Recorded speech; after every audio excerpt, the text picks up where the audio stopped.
What's up, everyone? Welcome back to another review, and this time I'm going to be doing a redo of The Amazing Spider-Man 2, directed by Marc Webb, the sequel to his 2022 reboot movie. Okay, so The Amazing Spider-Man 2, yeah, this is one of those movies that you either like it or you hate it, and TASM 2 has got a lot of hate for it, and people hate it for a plethora of reasons. Now, I'm not here to defend this movie, but I'm also not going to lie and say that I hate The Amazing Spider-Man 2, because I don't.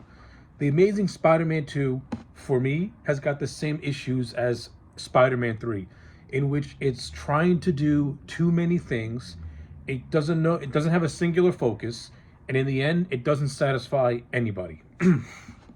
Does that say this movie is devoid of anything good? Absolutely not.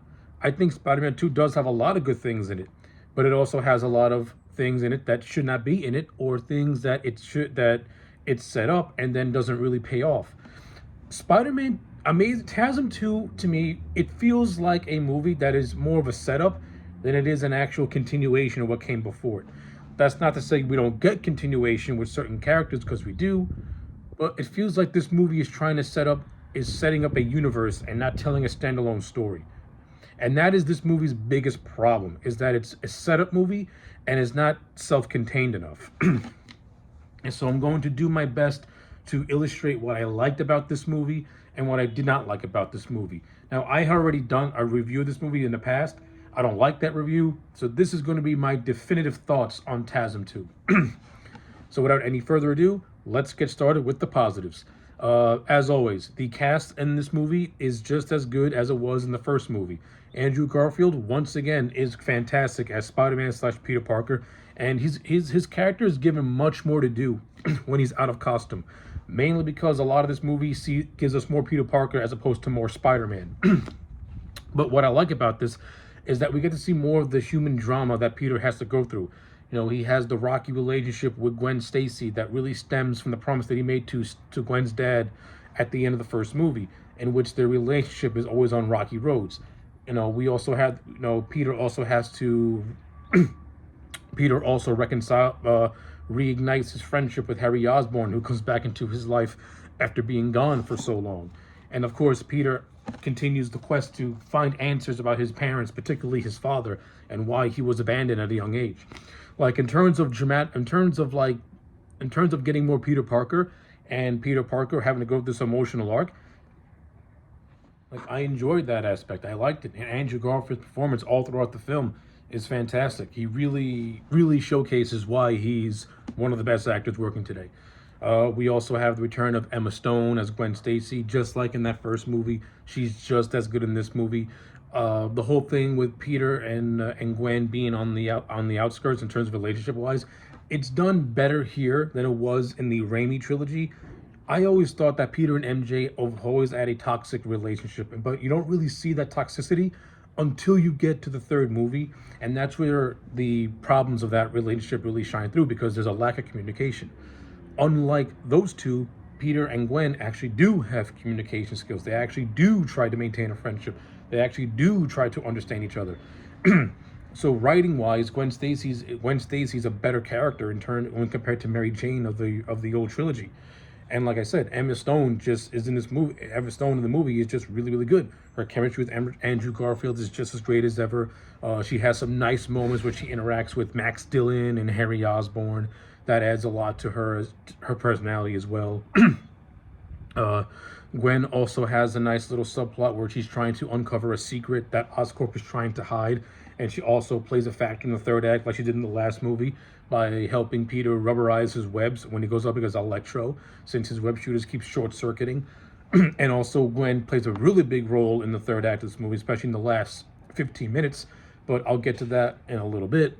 Yeah, I mean, Gwen Stacy in this movie, I like her. She's just as good in this one as she was in the first movie. And once again, Emma Stone proves why she's not only a great actor, but why she's why she's the definitive version of Gwen Stacy. Though that's my thoughts, and that's just how I feel about that. Sally Field once again returns as Aunt May. Again, like in the first movie, she's just as good in this, but in this one, she's given a little bit more to do, and she has a great scene with Peter when she finds out that Peter's obsession with his father has gotten to a whole new level, and they have a powwow in the room. But at the same time, she acknowledges what Peter's going through, and Peter acknowledges her as, you know, the one true being in his life. I like that. And of course, Aunt May also has a little something to do. Aunt May has this whole little subplot where she's trying to work two jobs as a way to support herself and Peter, and she takes up a job at the hospital. We see that when Electro blows the power out of the city, she's doing her best to try and keep everyone in check at the hospital. I like it. Aunt May, this version of Aunt May has a lot more authoritative, a lot more take action to her. Can't complain. I like it. It's a little thing, but it works to make the movie feel more whole. Dane DeHaan as Harry Osborn. I like Dane DeHaan as an actor. I like him as Harry Osborn. I think the relationship with Peter and Harry is way too condensed and is way too rushed. That's just me personally. Maybe it's because maybe it's because we were spoiled with the Raimi trilogies, where every movie was able to flesh out their relationship in a more organic and slower pace. This movie feels like it's trying to combine three movies into one when in terms of Harry and Peter's relationship. And again, there's a lot of potential there in terms of the chemistry between Garfield and DeHaan, which they do really have it. And I will compare it to how Tobey Maguire and James Franco had chemistry in the trilogy.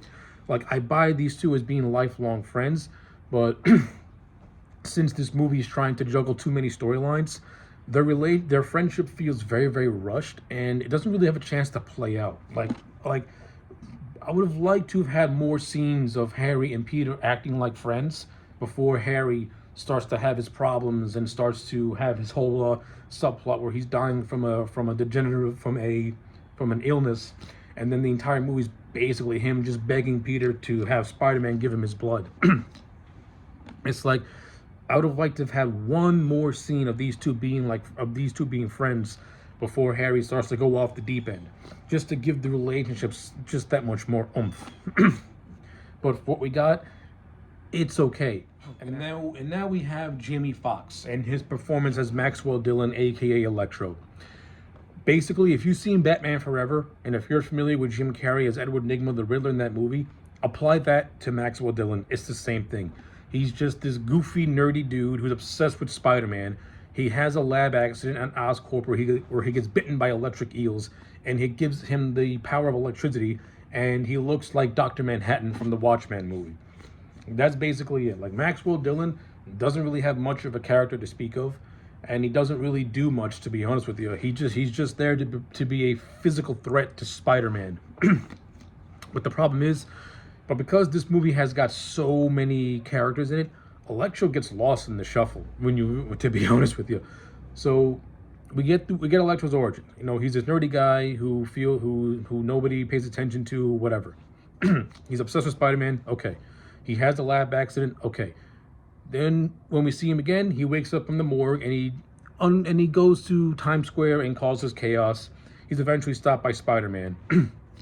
Then he's sent to Ravenscroft Institution, where he's written out of the movie where he's written out of a large portion of the movie. Okay. Once Electro gets taken out, the entire movie afterwards is just Peter Parker finding out the secrets to what his dad was doing and why his dad abandoned him and stuff like that. Like, the middle section of this movie is where I always thought TASM 2 gets the most flack, is because it's stretched out longer than it should be. And really, by doing this tells me that Electro had no business being in this movie, since he's that much of a non-factor for a large portion of it. TASM 2 should have really just been a Peter and Harry story, and it should have culminated with Peter and the Goblin. Since that's what happened anyway, you should have just had that with Maxwell Dillon not even being a factor in this movie, because he doesn't provide anything. To be honest with you, Electro's a non-factor. Yeah, he has that cool fight scene with Peter at the power grid. That was pretty cool. But other than that, Electro is not really memorable. He's forgotten about.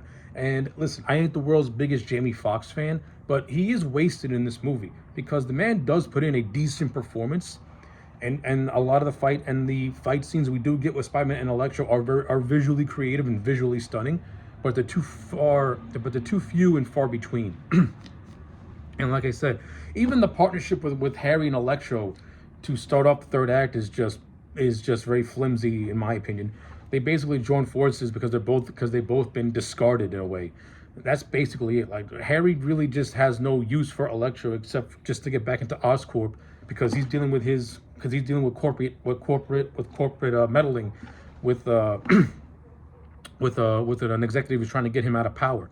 That's basically it. Like the stuff with Electro does not need to be in this movie.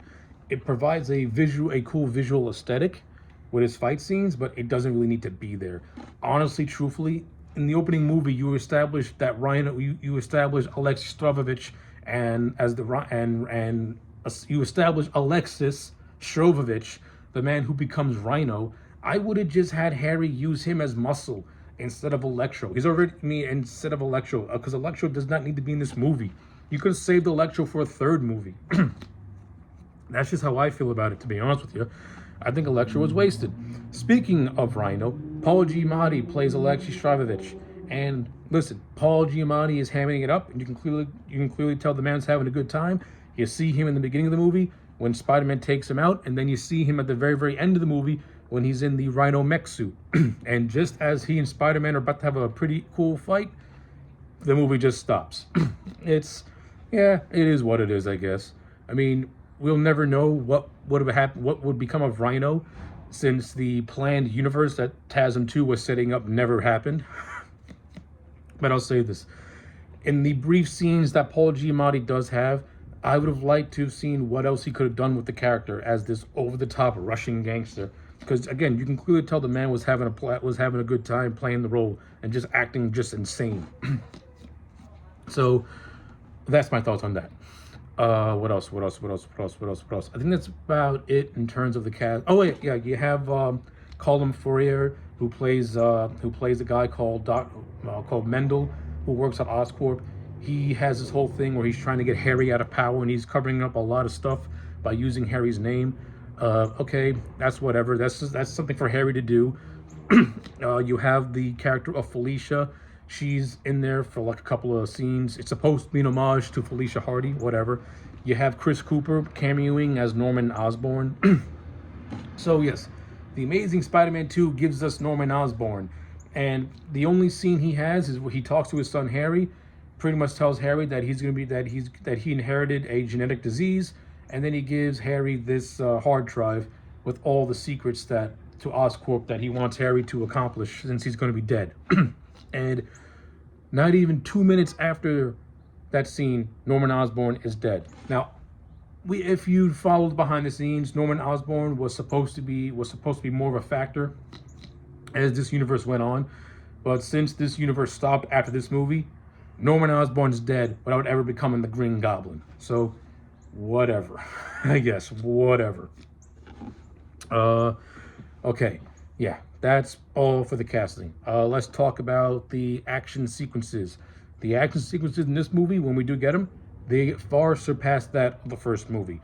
I love the cinematography in this movie. It's very bright and very colorful, unlike the first movie, which had a much more grounded, darker aesthetic. This one has a more comic booky-like feel to it, and nothing wrong with that. I enjoyed it. I like it. I want to see Spider-Man in bright, colorful environments. It's okay to put Spider-Man in dark situations, just don't make him dark. So, and I think Marc Webb did that perfectly. Even though I think the look of Electro is a ripoff of Dr. Manhattan, it still looks cool from a visual standpoint, and the way he's able to manipulate electricity to fight Spider-Man and cause destruction is cool and very creative. And I also like how the musical score plays into Electro's character by acting as the voices in his head. That was actually an ingenious move by Hans Zimmer and his team. That was pretty cool. I like that a lot. Peter Parker discovering the secrets of his parents. You know what? It ties up what was established in that first movie, where he finds out that his father, Richard Parker, never wanted to abandon him. But because of the research he was doing with Norman Osborn, and Norman Osborn wanted to take that research for his own nefarious means, it forced Richard to pretty much destroy his life's work as a way to protect his family. Now, what would have paid this off even more is if they would have kept the deleted scene where Peter finally meets his dad after the death of Gwen. That would have tied up everything. That would have tied everything up, and would have been a much more fitting conclusion to that whole arc. Instead, Peter just watches a video of his dad making a video journal, and that's supposed to just make everything right again. Instead of having that face-to-face confrontation, which would have been so much more from an emotional standpoint. and just Peter having that conversation with his dad along with the Gwen Stacy video should have been enough to reignite his fire to be New York's protector again. We don't get the deleted scene with the dad, and like I said before, it's a deleted scene is not canon to the movies. It's what's the final product is what's canon, not deleted scenes. We don't have that deleted scene, so we don't really get that. So to me, Peter's whole subplot with his parents and his dad, even though the movie completes it, it feels like it's very half-heartedly completed, and that's what I'm trying to get out in the long run.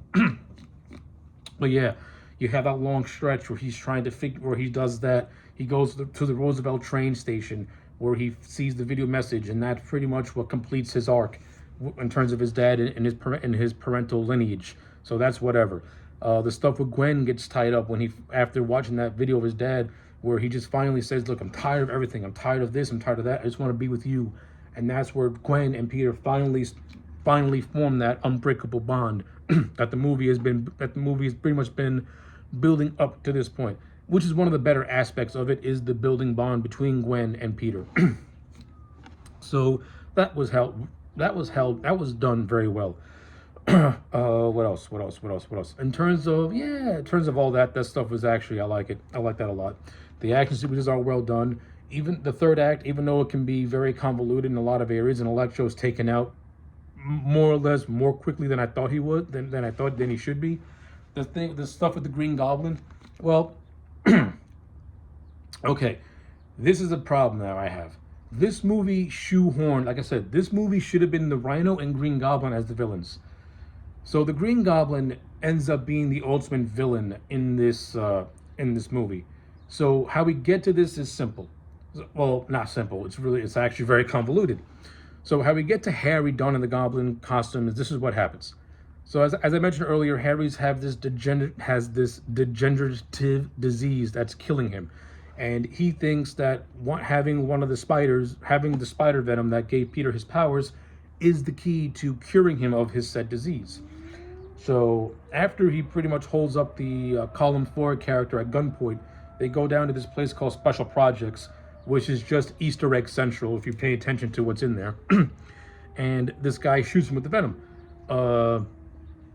So instead of actually curing Harry, it just makes it much, much worse. And in one of these little containment units is a suit that's basically a goblin suit. Harry latches on, pretty much goes inside this goblin suit as a way for it to heal whatever's wrong with him.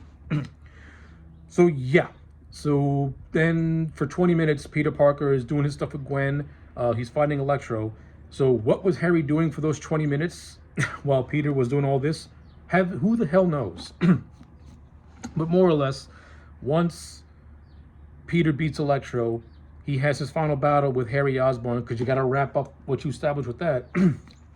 They fight in the clock tower, which ultimately leads to the death of Gwen Stacy. This was all rushed to me. This was very, very rushed. And it was very rushed because there are a lot of moments in this movie where Harry's plot is just being hurried along because it has to get from one point to the next point. Like, nothing in this movie ever has a chance to breathe, especially when it comes with Harry Osborn. His stuff just feels very, very, very rushed. Like, his transformation to the Goblin is rushed. And then he has like maybe 10-minute, like a 5-minute fight scene with Harry at a clock tower, which leads to the death of Gwen Stacy. This is where I mean that Electro should not have been in this movie, or hell, Rhino should have never been in this movie. All this movie needed was two villains, Goblin and either Electro and Rhino, because to me, Rhino and Electro are very interchangeable, because at the end of the day, Electro already just acts as a flunky to Harry Osborn. So either Rhino or Electro could have been inserted into that, and it would have been the movie would not have been different, to be honest with you. But yeah, in terms of how the death of Gwen Stacy actually handled, from an emotional and acting standpoint, Andrew Garfield crushes that scene. You can feel the sadness, the bitterness, and the anger and everything in that scene when he realizes that Gwen is dead. Awesome scene. And the scene of him mourning her death was great. And it's actually, this is where that Richard Parker cameo would have, that Richard Parker scene would have came into play if that was still kept in the final film. But it's not. But yeah, the stuff with Harry is very, very, very rushed. It needed more of a chance to breathe. Like I said, if this movie would have had the two villains, then Harry's and Peter's relationship would have been much more, would have had more of a chance to build up instead of just be sped through. Because the Goblin, you could have had a Goblin in this movie, or better yet, just establish Harry Osborn in this movie and save the Goblin for a later film. Like have the end of the Amazing Spider-Man 2 have the very, very last scene of this movie show Harry attach himself to the Goblin suit, setting up his appearance in the third movie. I think that would have been so much better than what this movie actually did. Instead, it just rushed everything. Then we get the scene of Harry in Ravencroft Institution. He meets the mystery man from the Amazing Spider-Man, who's revealed to be a character called Gustav Friers, and they basically established the Sinister Six. Gustav is the one who releases Rhino from his prison, giving him the Rhino mech suit. If you actually look at the Special Projects Easter Egg Central scene, you see Dr. Ock's tentacles, you see the wings of the Vulture, you get a brief glimpse of what is supposed to be the Venom symbiote or the goo. So it's pretty clear that the Amazing Spider-Man 2 was supposed to be the setup movie for the Sinister Six, which would have included Goblin, most likely Rhino. It probably would have found a way to resurrect Electro, and you would have gotten Doc Ock and the Vulture in there as well, and maybe one other villain, if that's not six. I wasn't really paying attention to the head count, but whatever. Now, once Rhino gets released from prison and you get the mech suit, then that's how the whole ending plays out, with Peter Parker rediscovering his calling to be Spider-Man again and protect New York from everything. So yeah, that's basically the Amazing Spider-Man 2 in a nutshell. Now, I know this review was kind of all over the place and a little disjointed in a lot of areas. I feel that's appropriate since TASM 2 is a movie that's disjointed and tries to go in so many different directions, but it can't keep its pace with one steady narrative. Like it's trying to juggle so many things all at once, but it just doesn't know how to do it all. Does that make this a bad movie? No, it makes it a very frustrating movie because, like I said, it follows the same pitfalls as Spider-Man 2. Spider-Man 2 is trying to tell too many different stories and is trying to wrap up too many different character plot threads that you kind of feel unsatisfied when you get to the end. The Amazing Spider-Man 2, I think, is actually worse because it's tying up plot threads from the first movie, but now you have a lot of loose plot threads that we'll never know how they get tied up because this franchise basically died after this movie, because once the Amazing Spider-Man 2 failed at the box office, that's when Sony licensed out the character to Marvel, and that's where we are now currently. So as a standalone movie, Spider-Man 2 to me feels incomplete because it doesn't feel like a total package. It feels like there's a story missing from pretty much fixing the wrongs that this movie made and making it feel more whole. But as it stands, I'm going to give The Amazing Spider-Man 2 a 6.5 out of 10. I don't think this is a bad movie. I think this is a frustrating movie.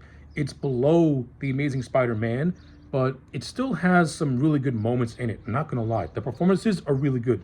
The action sequences, I think, are much better in this movie than they were in the first movie. The introduction of Harry is a good idea, and what we get is good stuff, but it feels very, very rushed and not given enough chance to breathe.